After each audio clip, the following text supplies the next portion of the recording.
Hello, Sugina. Paul here. Finally getting around to that video I told you I would take. I think it was last Wednesday or Thursday I told you that. Anyway, this is what we were thinking you guys were going to do.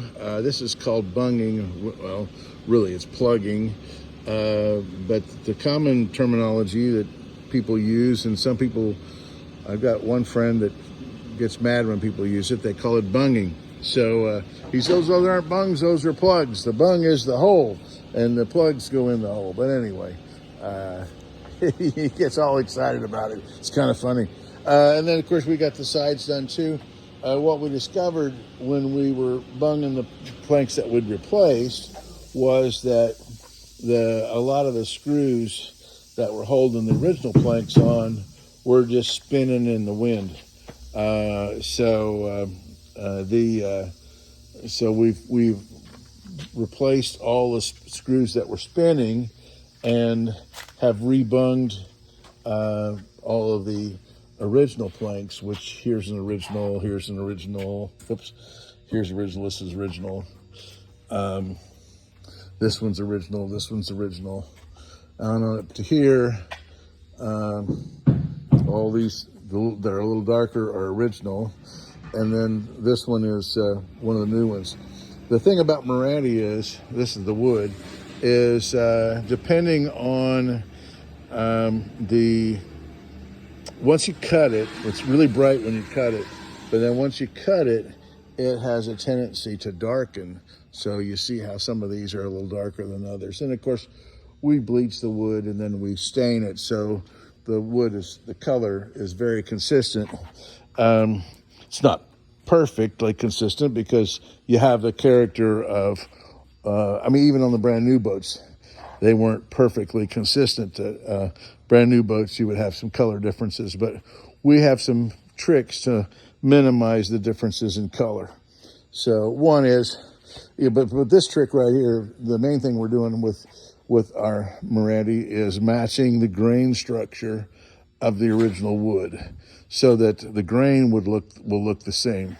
And if we have a difference in color, then we have a stain that we put on. We'll stain this piece separately than this one. We'll put the same stain on, but then we'll darken this. We have methods for darkening this stain.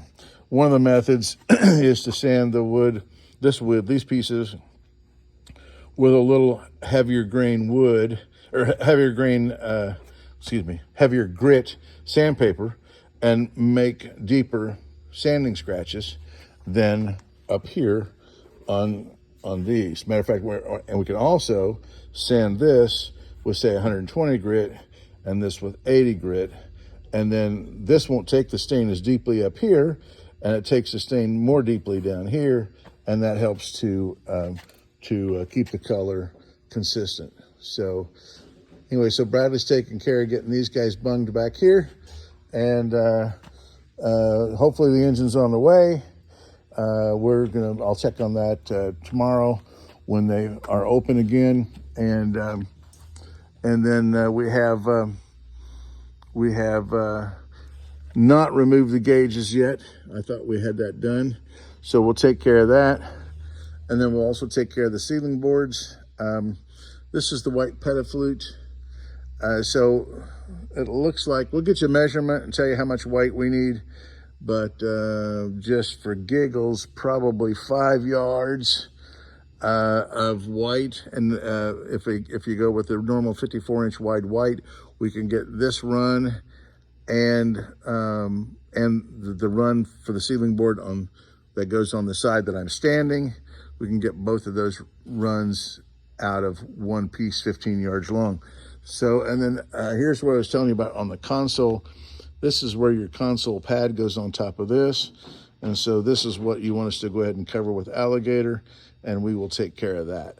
Looks like we might have some wood replacement to do. Looks like there might be some rot right about